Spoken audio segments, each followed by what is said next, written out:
está reunido com a igreja para louvar o nosso Deus. Irmãos, vamos abrir nossas Bíblias em Efésios capítulo 2.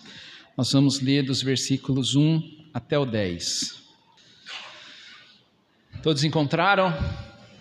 Vamos ler a palavra de Deus.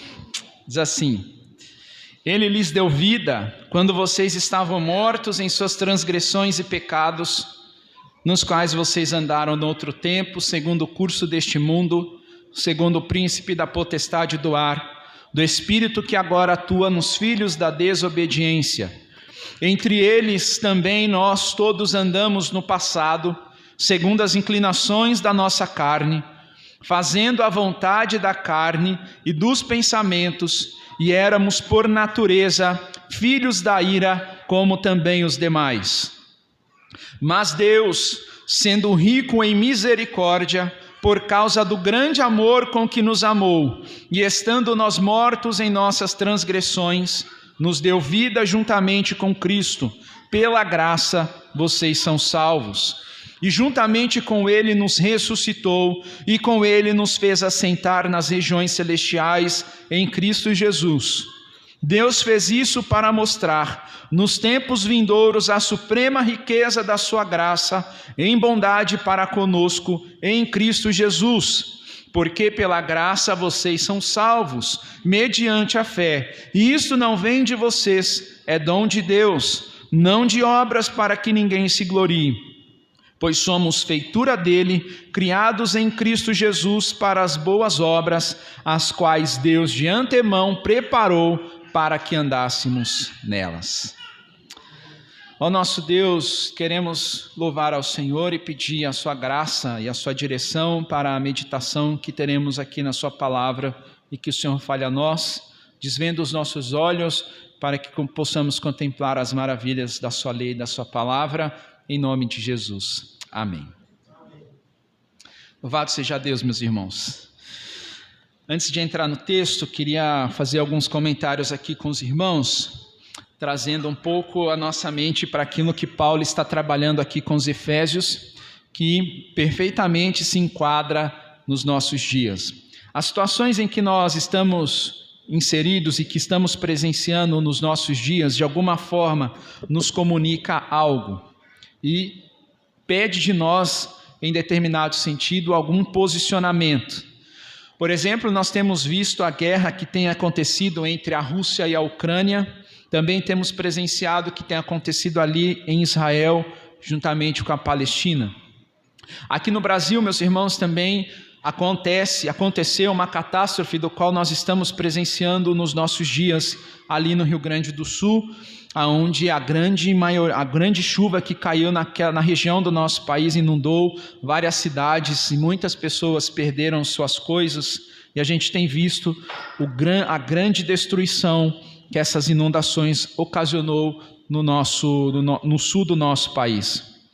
Também temos visto como a violência ela tem crescido, e a realidade é que nós estamos inseridos, em certo sentido, aponta para algo que o meio ambiente que nós vivemos, ele precisa ser melhorado. E diante disso, alguma coisa nós precisamos talvez tomar alguma posição, alguma atitude. Quando nós olhamos para tudo isso que tem acontecido no nosso mundo, onde nós estamos inseridos, nós, de certa maneira, pensamos que é necessário ter melhores políticas sociais que possam atender melhor a sociedade. Essas inundações que aconteceu, por exemplo, no Rio Grande do Sul, não é de hoje que isso acontece. E nós presenciamos que essas coisas acontecerem, talvez se fosse melhor aproveitado os recursos do nosso país, os impostos que nós pagamos, talvez poderíamos diminuir talvez essa questão da destruição.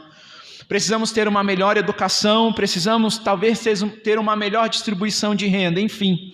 Todas as coisas que nós vivemos, automaticamente nós olhamos para elas e elas pedem de nós um posicionamento, e soluções surgem em nossas mentes, em nossas vidas.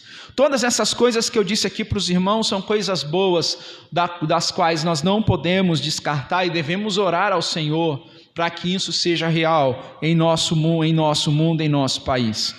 Porém, a questão, meus irmãos, é que se houver uma melhora no meio ambiente em que nós vivemos, em que o ser humano está inserido, a pergunta que eu faço para nós aqui nessa manhã é: isso tornará o ser humano alguém melhor?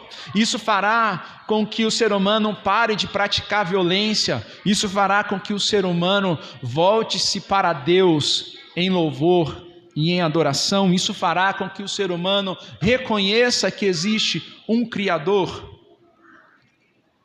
A questão, meus irmãos, é que por mais que haja melhora em nosso meio ambiente de vida, isso não vai trazer mudança quando a gente se volta para a questão da humanidade. Quando nós olhamos para esse texto de Paulo, a gente percebe que o fato de houver mudanças em nosso meio ambiente não vai fazer com que o ser humano se volte para Deus e o adore como Senhor de sua vida, que é o que as Escrituras, de certa maneira, trata conosco. O fato de o Senhor ter vindo a esse mundo e ter morrido em nosso lugar é para que a gente viva diante dele. Por mais que o Senhor nos acrescente grandes coisas desse lado da eternidade, todas elas, meus irmãos, devem nos apontar para algo maior do que elas, que é a adoração ao Senhor Jesus Cristo, que é viver sob o senhorio de Cristo, que é estar sob as potentes mãos do Senhor.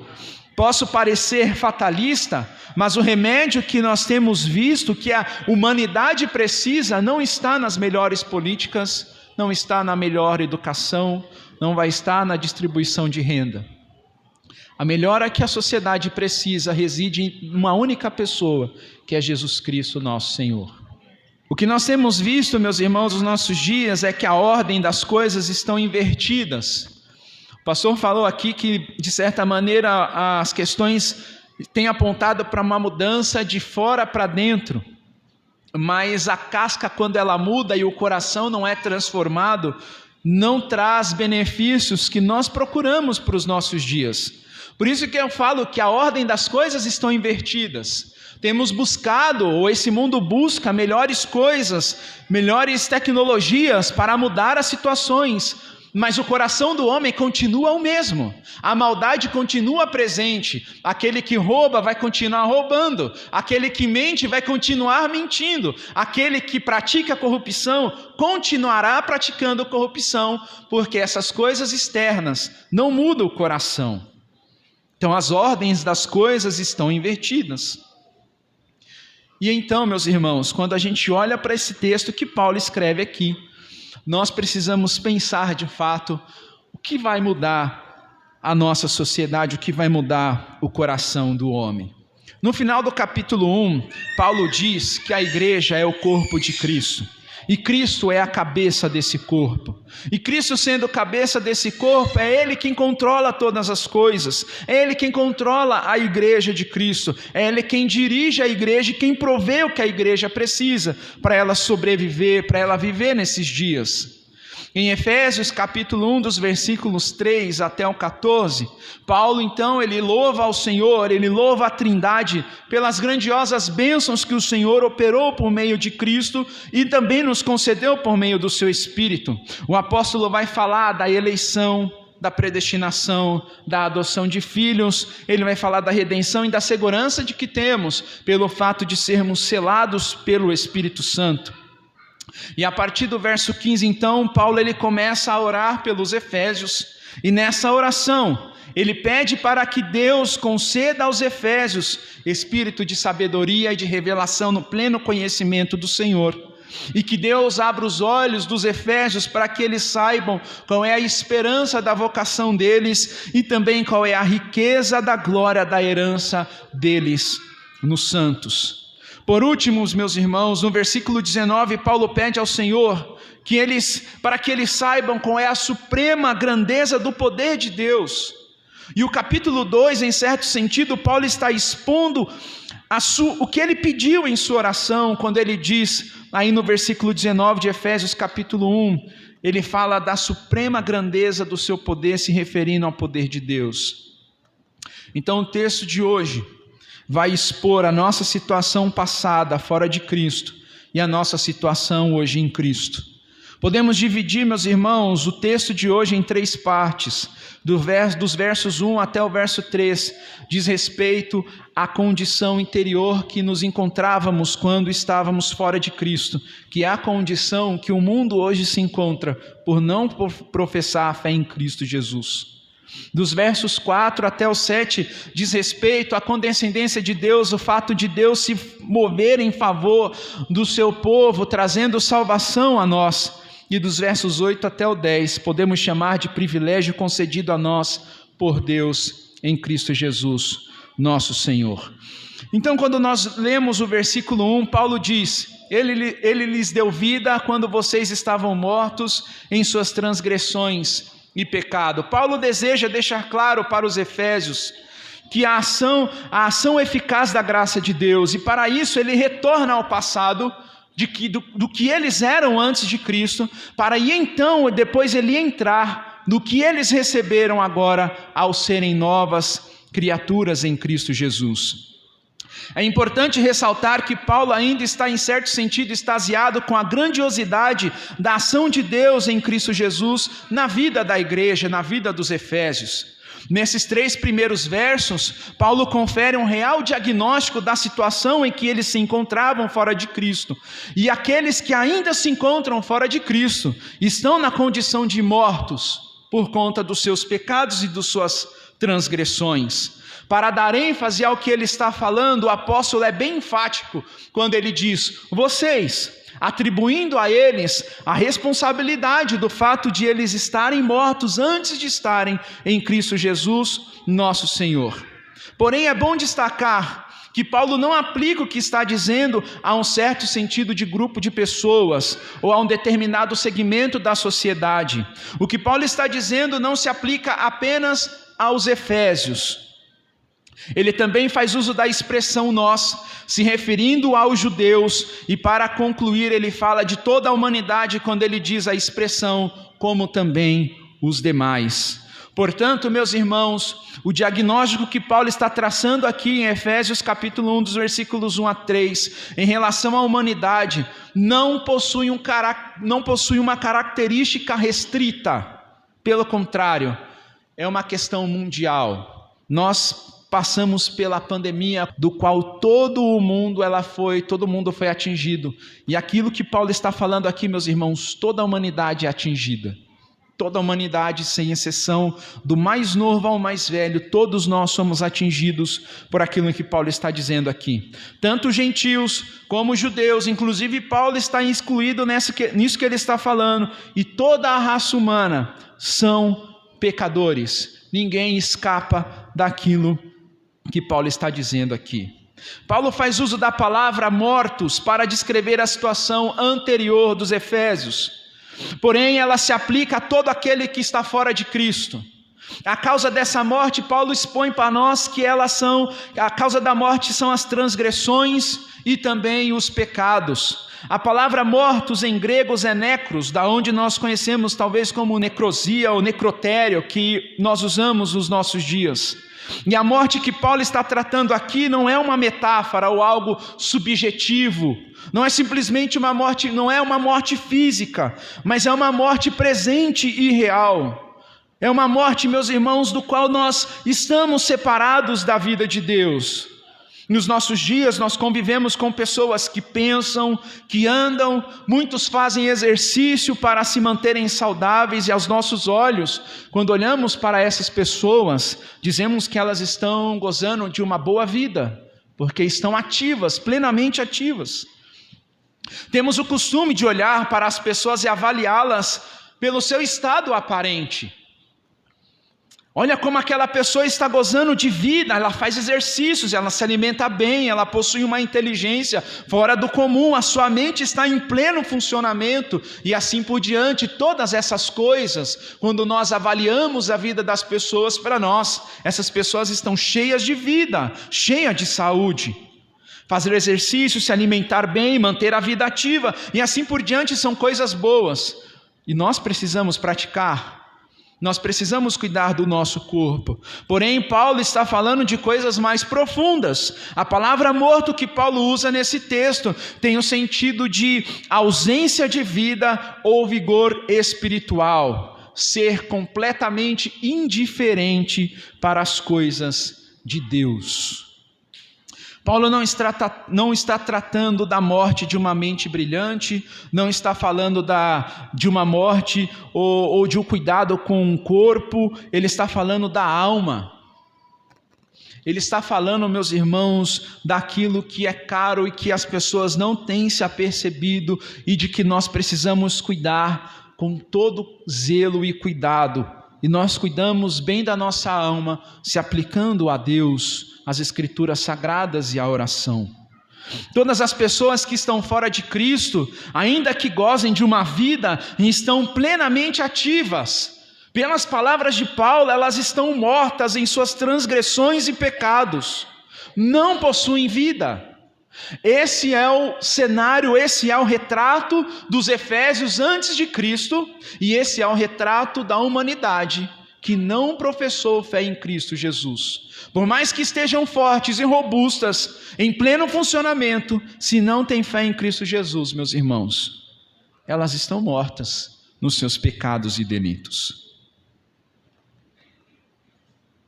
São pessoas que estão cegas para a glória de Deus e rejeitam Cristo Jesus, vivem repelindo a qualquer custo a voz do Espírito.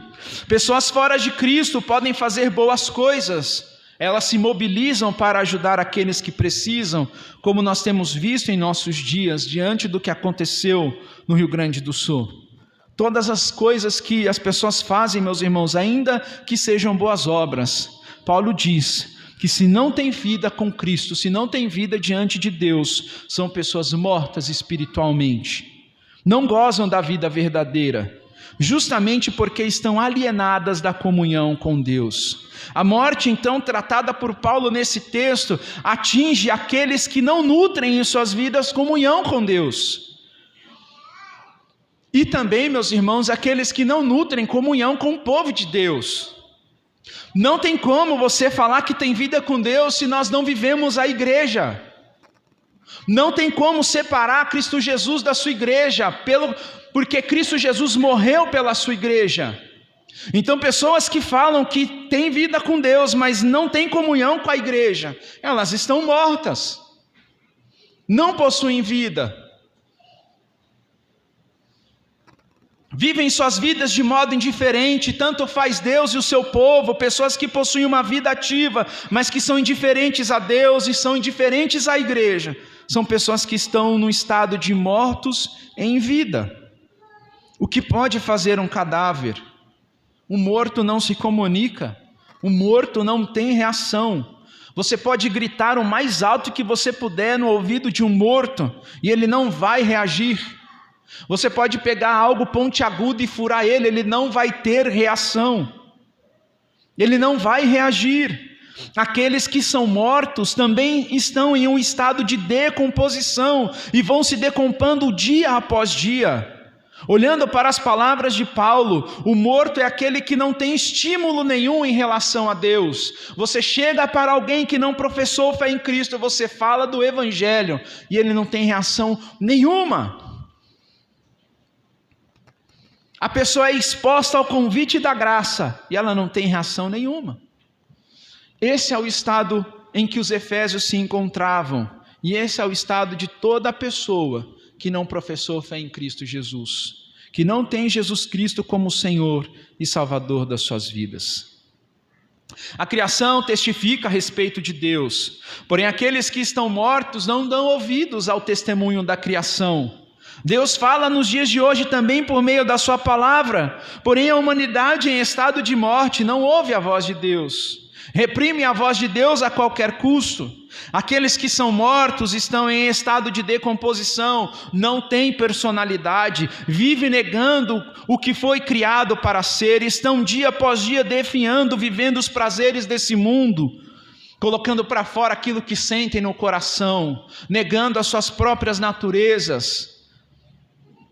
O morto tratado nesse texto tem vida para as coisas do mundo, mas não tem vida diante de Deus. O orgulho que reside no coração da humanidade o petrifica de tal forma que, ao ouvir o convite do Evangelho, nada muda em seu viver. Tampam os ouvidos, o coração está endurecido.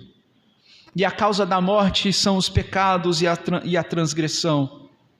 Transgressão, meus irmãos, tem o sentido de dar um passo em falso, uma ação de ir além ou ultrapassar um limite. Pecado tem relação com um ato que transgride algo que foi proibido ou ignora totalmente algo exigido pela lei ou pelo caráter de Deus, seja em pensamento, sentimento, discurso ou ação.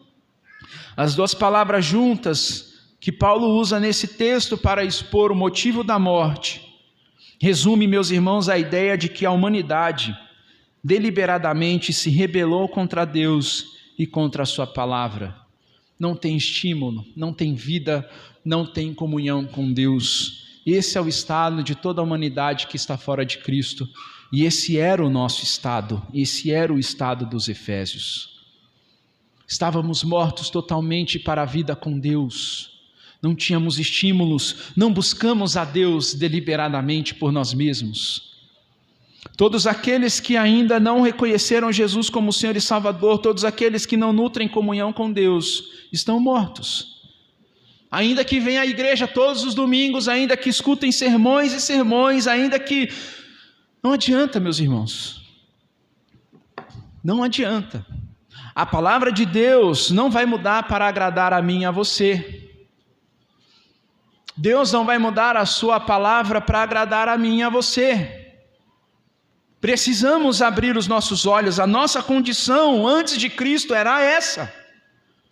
Nós estávamos, meus irmãos, perdidos, em estado totalmente de decomposição. As pessoas estão negando as suas relações. Paulo diz isso em Romanos, entregando aos seus próprios prazeres, homens defraudando-se, tendo relação com a pessoa do mesmo sexo, a mulher também da mesma forma. Isso, meus irmãos, é negar aquilo que Cristo fez. Estado de morte. Está em todo lugar. Nós convivemos com isso, meus irmãos, todos os dias da nossa vida, quando estamos diante de alguém que não professou fé em Cristo. E essa era a nossa condição, que Paulo diz aqui.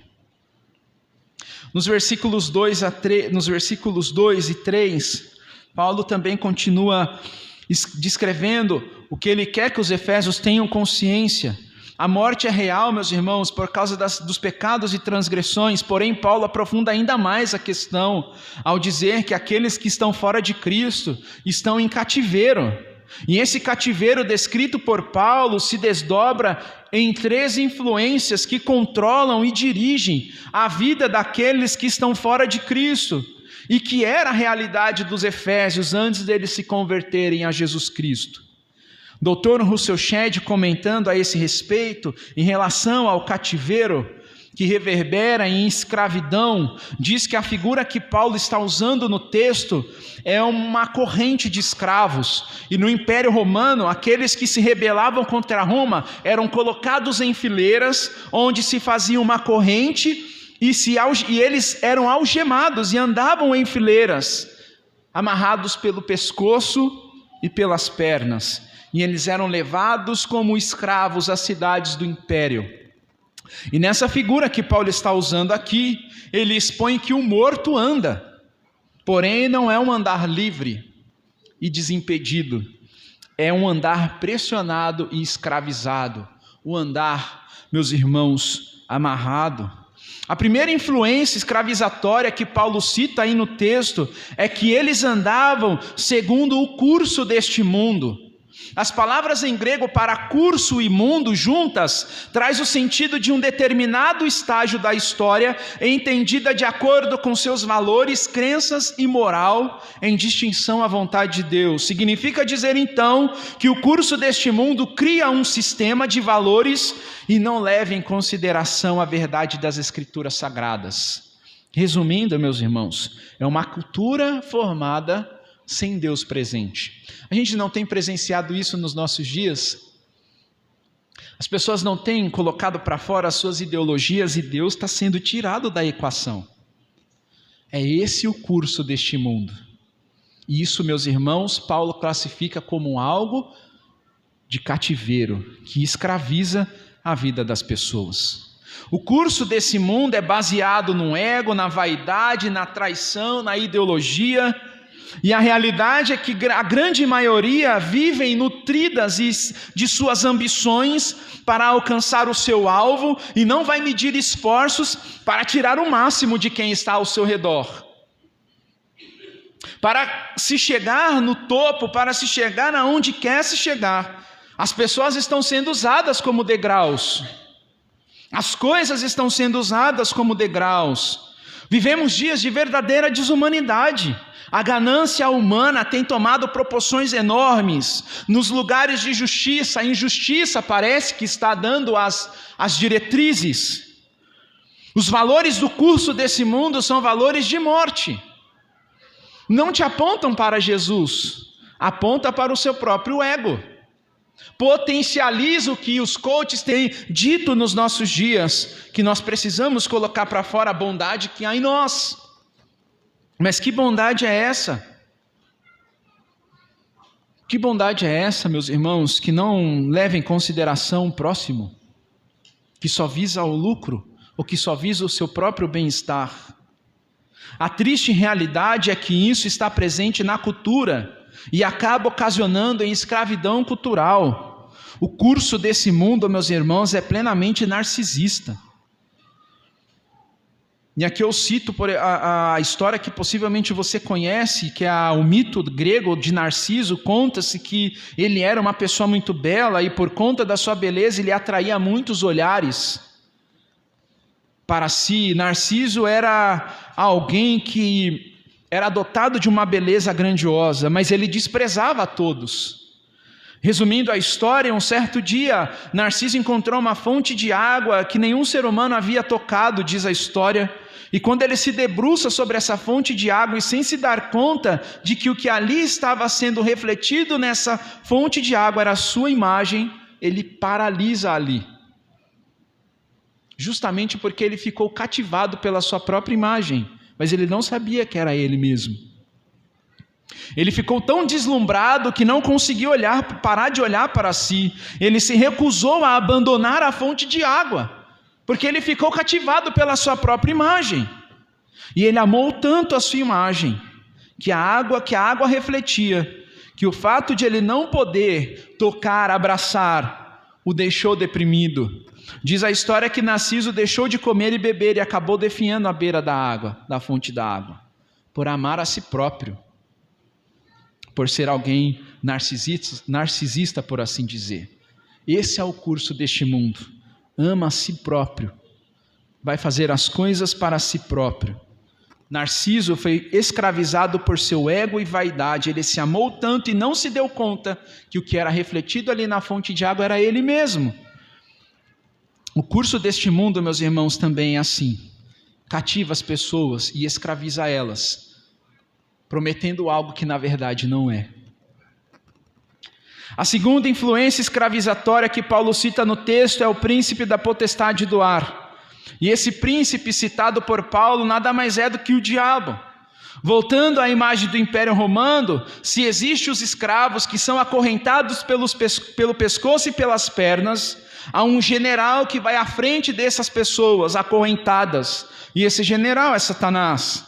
Satanás, como príncipe deste mundo, exerce influência na mente daqueles que estão sob o seu domínio, para que eles adorem qualquer tipo de criatura, ao invés de adorar somente a Deus.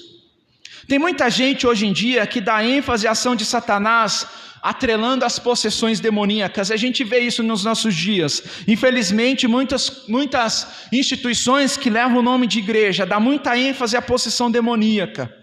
Mas se esquece que o grande alvo do inimigo, meus irmãos, é dominar a mente das pessoas. É cativar a mente das pessoas. Interessante citar que no ministério terreno de Jesus, ele vai até uma região chamada a região de Gadara, e ele expulsa uma legião de demônios da vida de uma pessoa. Porém, as pessoas com medo de Jesus, e não dos demônios aparentemente, pedem para Jesus se retirar daquela região.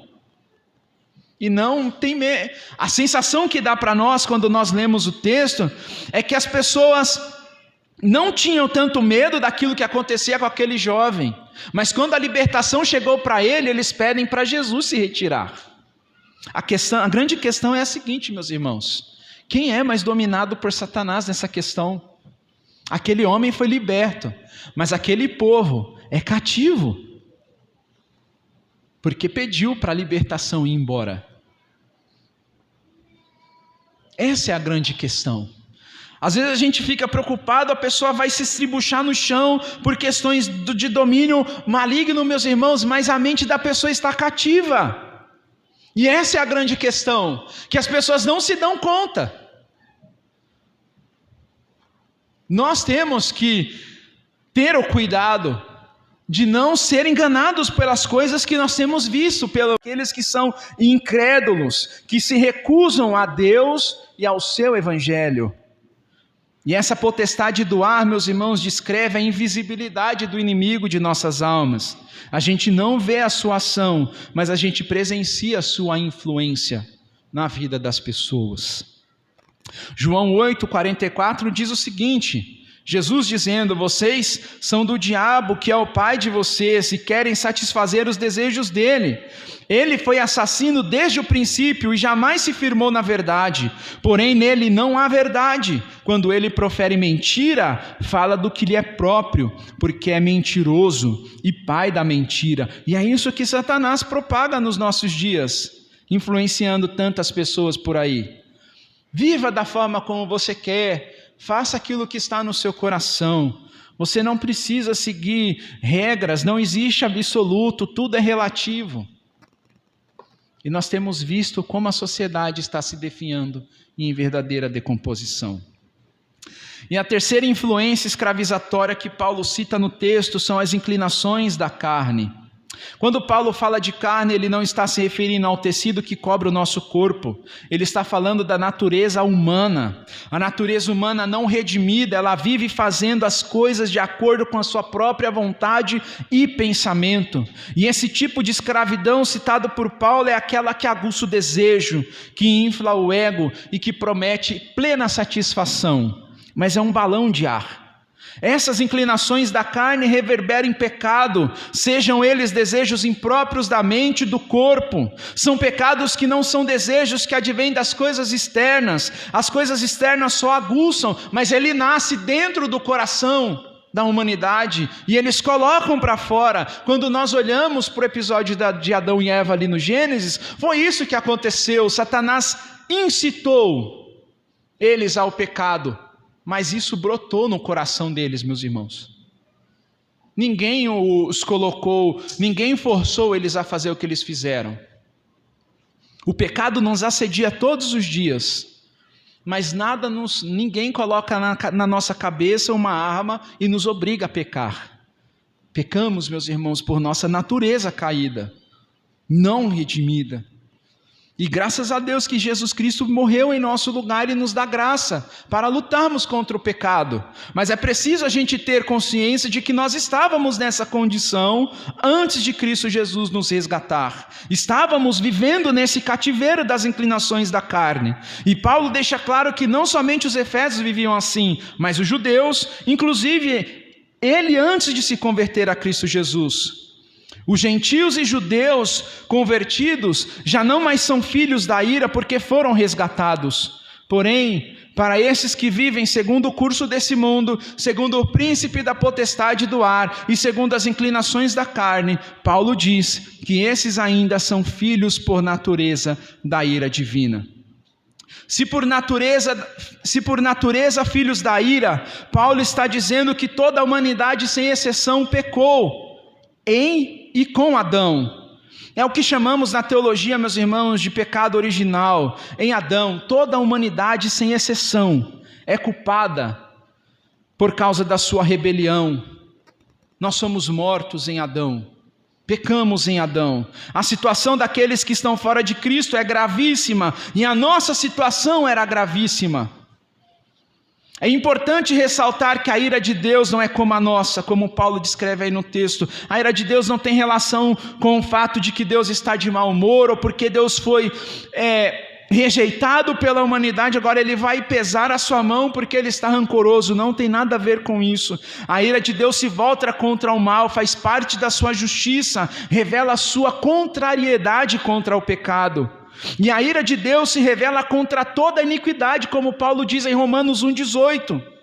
Primeiro, na manifestação da sua ira, Deus entrega a humanidade para suas próprias paixões, permitindo que esses continuem pecando, e com isso vão se escravizando cada vez mais. A ira de Deus também aponta para o futuro, onde ela vai ser manifesta sem reservas, quando aqueles que forem condenados irão padecer no inferno. E no inferno, meus irmãos, Deus descarregará toda a sua ira, e as pessoas padecerão ali eternamente, que é a segunda morte. Deus em sua ira não é como nós. Quando a gente se ira, a nossa inclinação é fazer o alvo da nossa ira sofrer, ter dor, ter tristeza, queremos exercer o nosso direito de justiça. Porém, a ira de Deus, meus irmãos, é transbordante de amor. Na ira de Deus, ele se lembra da misericórdia.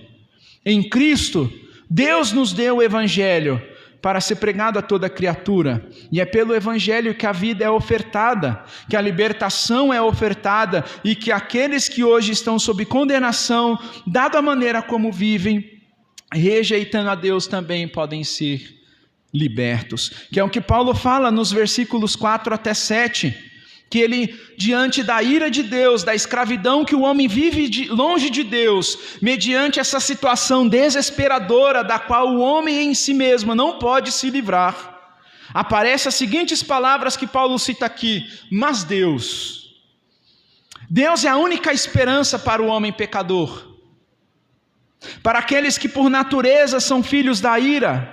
Paulo diz que esse Deus é rico, que é um aspecto particular de Deus. Ele é rico em misericórdia e possui um grande amor. Na misericórdia, Deus externa ao pecador a sua disposição em perdoar as suas ofensas e remover o castigo. No caso, a sua ira, e o libertar da escravidão. Quando Paulo faz referência ao grande amor de Deus, o sentido desse grande amor é de algo fora do comum, em grau, em magnitude, em efeito. Meus irmãos, a gente não consegue descrever como é esse amor de Deus, mas ele é sobremodo excelente, grande. Mudou o meu e o seu coração. Essa rica misericórdia e o grande amor de Deus se manifesta na vida do pecador de 3 formas. Essas formas que Paulo discorre no texto descrevem o poder de Deus manifestado na vida de Cristo, o ressuscitando dos mortos e o fazendo assentar no trono do universo.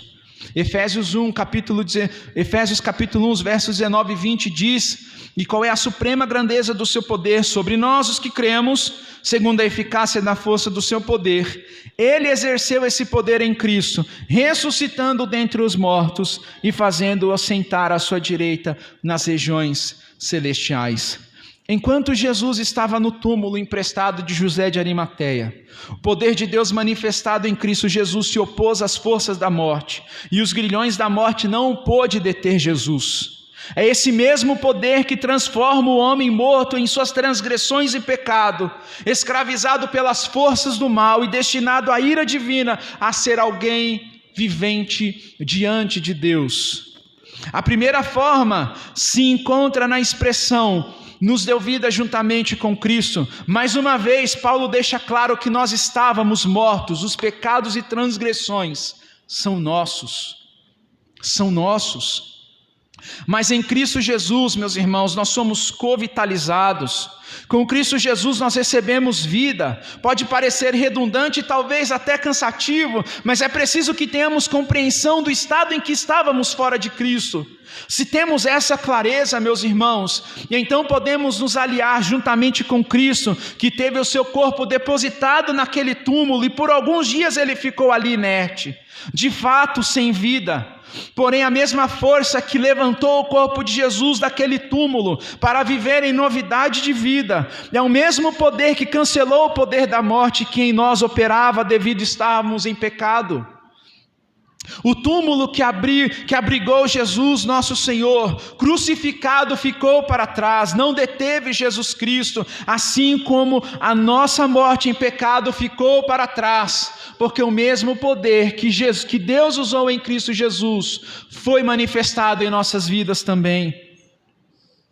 A segunda forma se encontra na expressão, e juntamente com Ele nos ressuscitou. Esse poder que Deus usou para ressuscitar Jesus Cristo, em nossas vidas Ele opera trazendo transformação. É uma mudança de dentro para fora, em todo o nosso ser. Nós somos remodelados para viver para a glória de Deus. Se antes vivíamos repelindo a glória de Deus, se antes vivíamos tampando os nossos ouvidos para não ouvir o Evangelho, agora por meio de Cristo, meus irmãos, os nossos ouvidos se abriram, o nosso coração ele foi expandido para esse Evangelho que transforma as nossas vidas. Estávamos mortos, porém na nossa conversão é considerado um processo de ressuscitamento. Podemos dizer que somos a mesma pessoa antes da conversão, a nossa casca não mudou, somos a mesma pessoa aparente, mas a ação do poder de Deus em nossas vidas faz com que, ao mesmo tempo, sejamos pessoas diferentes. A nossa cosmovisão mudou, o nosso estilo de vida mudou, a nossa mente mudou, os nossos olhos são outros, o nosso coração é outro. A ação do poder de Deus em nossas vidas mudou os nossos gostos. Se antes tínhamos prazer no pecado, agora nutrimos plena repulsa por ele, ansiamos a santidade. Se antes vivíamos querendo as coisas desse mundo, agora nós queremos a eternidade, queremos estar com o nosso Senhor. Se antes nós não medíamos esforços para termos benefícios próprios, agora em Cristo Jesus as minhas ações não se resumem somente a mim. Rousseau Shedd, citando Agostinho, ele diz algo interessante sobre a vida dele. Quando Agostinho, depois de lutas difíceis para vencer as forças e paixões da sua carne, estava sendo chamado por sua amante do outro lado da rua, depois da sua conversão, essa mulher falava: vem Agostinho, vem aqui. Agostinho disse: mas eu não estou mais aqui. Essa é a condição daqueles que estão em Cristo Jesus. Não somos mais os mesmos. Recebemos vida e ressuscitamos com Cristo Jesus. Não somente isso, meus irmãos, que já é grande coisa. Paulo diz que existe uma terceira expressão da ação desse poder de Deus. Deus em Cristo Jesus nos fez assentar nas regiões celestiais. É preciso lembrar que Cristo está centrado no trono do universo, é sinônimo de sua vitória eterna. Desse trono, meus irmãos, emana todo o poder que derrota o pecado, a morte, as influências satânicas e a conquista da ira de Deus. É importante ressaltar que Paulo não está dando ênfase ao Cristo que está centrado sobre o trono do universo. Paulo fala de Cristo, mas ele está dando ênfase à igreja, aos Efésios, que é a sua audiência, e a nós que estamos aqui hoje. É importante ressaltar isso, meus irmãos. Nós somos a igreja de Deus, em Cristo Jesus somos a nova solidariedade que habita nesse mundo. Em Cristo nós estamos assentados nas regiões celestiais. Isso quer dizer que o poder necessário para vencermos o pecado, meus irmãos, está a nosso alcance. Hoje nós podemos resistir o pecado que assedia-nos todos os dias, porque o poder de Deus está ao nosso favor, está disponível a nós.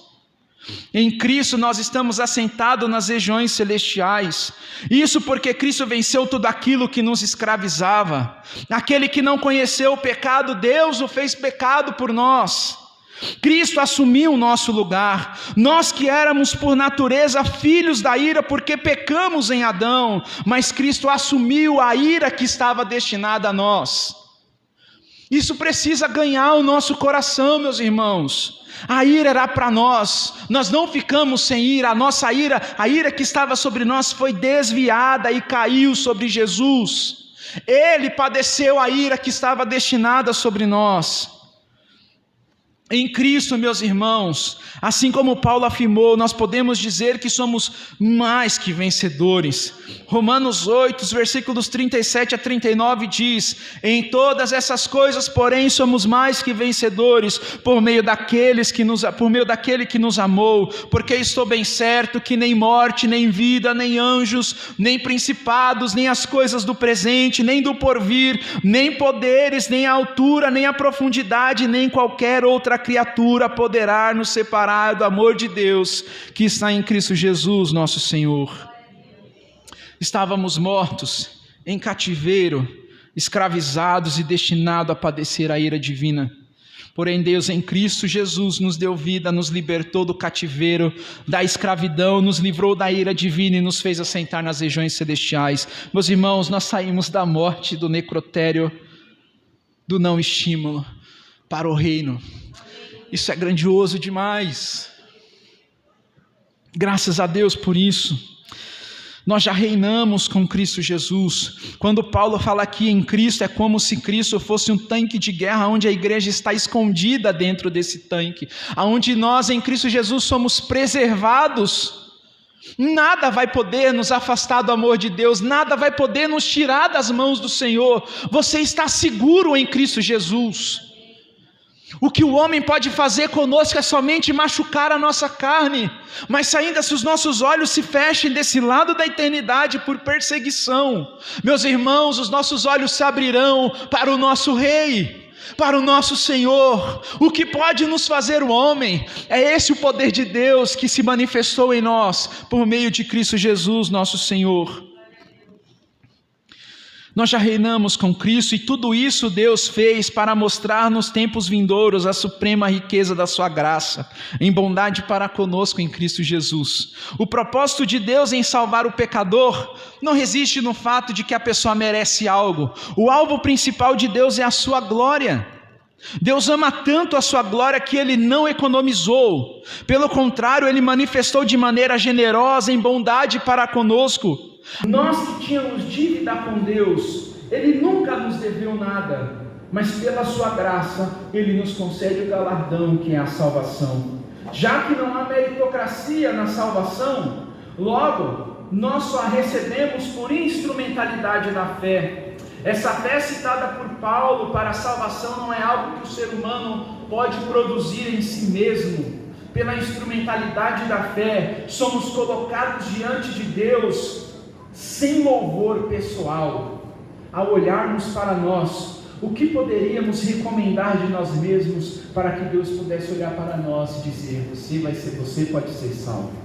Nada, absolutamente nada. A fé, meus irmãos, nos coloca vazios diante de Deus, para que então possamos receber a suprema riqueza da sua graça. O dom de Deus, que Paulo diz aqui, não se resume somente à fé, e sobre este ponto existe até um debate teológico a respeito disso. Ao lermos o verso 8, podemos nos perguntar: o que é o dom de Deus? É a fé ou a graça? Essa questão surge justamente por causa da palavra isto que aparece no texto. Porém, no grego original, a palavra isto não concorda nem com fé e nem com graça. Logo, todo o arcabouço da salvação, operada em nós por meio de Cristo Jesus, é o dom de Deus. Em todo o processo da salvação, nós exercemos a fé, que também faz parte do dom de Deus. Portanto, não é só a fé que é o dom de Deus, mas todo o processo de salvação, tudo que Deus operou em Cristo Jesus, meus irmãos, é o dom de Deus, é o presente de Deus para nós, sem merecermos. Um cadáver, como nós dizemos, ele não tem vida, ele não pode fazer nada. E Paulo diz que não são as obras que vão nos salvar. Não há obras que a gente possa fazer que nos justifique diante de Deus. Temos presenciado muita gente engajada nas ajudas do que aconteceu no nosso país, e isso é lícito, meus irmãos, e é preciso ser feito, e é muito válido. Porém, todos aqueles que não professam fé em Cristo, ainda que pratiquem boas obras, essas boas obras não justificam eles diante de Deus. Uma ofensa eterna, ela só é resolvida com algo eterno. Como o pastor Fábio já disse aqui, aquilo que fizemos contra Deus é eterno, E somente Jesus pode sanar a nossa dívida diante de Deus. Portanto, não é só fé, meus irmãos, nós precisamos de Cristo. Nós precisamos ser justificados por Jesus Cristo, nosso Senhor. Muita gente foca em fazer boas obras porque querem se justificar, querem trazer alívio para suas mentes, mas nenhuma obra de nós mesmos pode satisfazer a justiça de Deus. Paulo elimina qualquer meritocracia aqui na salvação. Nós não podemos nos salvar, mas ele diz no verso 10 que nós fomos criados em Cristo para as boas obras. Nós somos salvos em Cristo Jesus. Agora nos encontramos em uma nova situação. Paulo diz que somos feitura de Deus. E essa palavra feitura no grego, meus irmãos, é o que a gente conhece de poema. É poema, e dessa palavra que vem a nossa palavra poema. Essa palavra tem a ideia de que tudo que foi trazido à existência por alguém. Significa dizer que fomos feitos por Deus para cumprir o seu propósito, para o louvor da sua glória. Assim como um pintor, ao pintar um quadro, ele expõe ali a sua personalidade, assim Deus em Cristo tem salvado pecadores, redimindo suas vidas e os colocando em sua nova criação. É a obra de arte de Deus, que Deus tem feito, meus irmãos, do qual eu e você fazemos parte, pela graça de Cristo. No verso 9, Paulo diz que as nossas obras não nos conferem méritos para a salvação, porém no verso 10 ele deixa claro que as boas obras elas são importantes, mas essas boas obras destacadas por Paulo não têm ligação com as obras praticadas fora de Cristo. No verso 9, Paulo está falando de obras que são praticadas fora de Cristo, e no verso 10, ele está falando daquelas obras que nós precisamos fazer em Cristo Jesus. Quando Paulo diz que fomos criados em Cristo Jesus, ele está usando essa palavra criados com o sentido de trazer à existência. E o texto nos mostra que a nossa condição passada era de morte, mas criados em Cristo, nós voltamos a viver. Recebemos vida em Cristo para fazermos boas obras, não obras tiradas das nossas expertises ou criadas a partir da nossa criatividade. Essas boas obras já se encontravam preparadas por Deus antes mesmo de nós sermos salvos. Podemos nos perguntar: que tipos de boas obras são essas? Em primeiro lugar, agora que estamos em Cristo Jesus, é preciso que as nossas mentes e corpos estejam sendo guiados pelas Escrituras Sagradas. Não somos mais os detentores das nossas vidas. Não somos mais aqueles que dão as cartas. Não existe mais meu corpo, minhas regras, minha vida, eu faço o que eu quero. Não. Agora são as Escrituras que diz como as coisas devem ser. Se não agrada a Deus, não vai me agradar também. Precisamos então viver testemunhando Cristo em nosso dia a dia. E isso, meus irmãos, começa no seu particular, orando e meditando nas Escrituras Sagradas. Outro ponto importante em relação às boas obras: se antes nós trabalhávamos talvez em função de ter dinheiro ou de ser visto pelas pessoas, em Cristo Jesus o foco muda. A riqueza da graça de Deus e o seu amor derramado sobre nós em Cristo Jesus nos fará ter uma visão diferente. Agora o foco é o reino de Deus, já não é mais o meu estômago, por assim dizer. Agora é a comunidade dos salvos. Se nós pensarmos, por exemplo, em relação ao dinheiro, as boas obras serão refletidas, por exemplo, como eu posso usar os recursos que o Senhor está me dando para abençoar o reino de Deus, talvez investindo em missões, talvez investindo na sua própria igreja, munindo o seu pastor ou a pessoa que você tem caminhado com bons livros, apoiando a vida dela diante de Deus.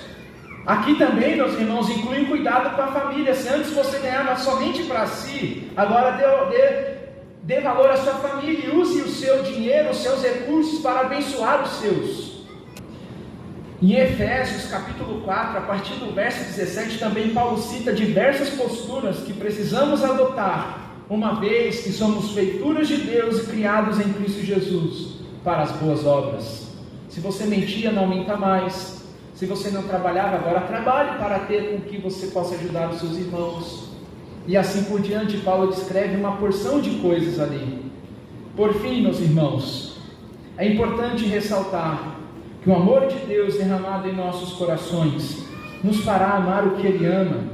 O fato de termos vida em Cristo nos habilita a seguirmos seu exemplo, sem esperar recompensas humanas.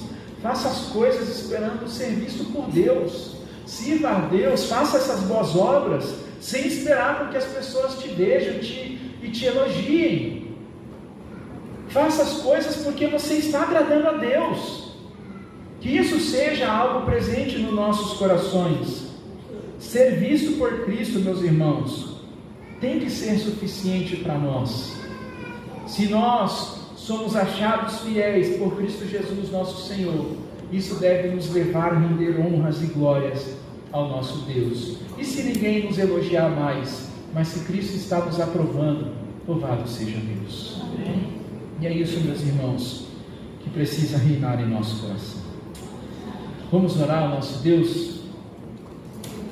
Senhor, queremos te dar graças e bendizer o seu nome por sua bondade sobre nós.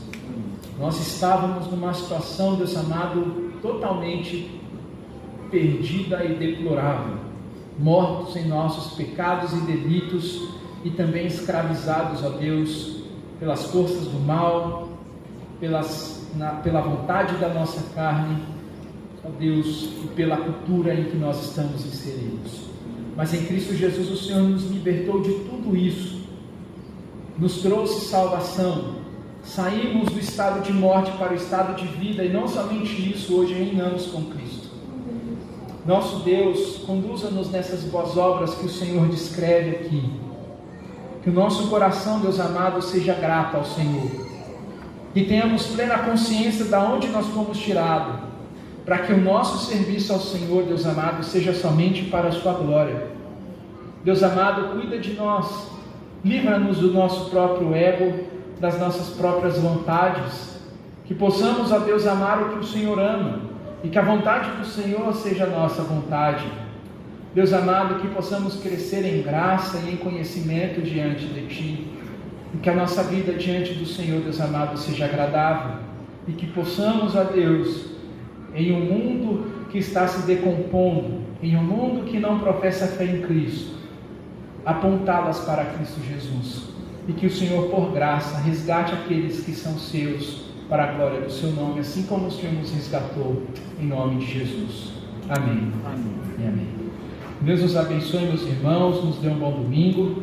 À noite teremos culto aqui às 18 horas e às 17h30 na congregação. Deus nos abençoe e nos dê um bom domingo para a glória dele.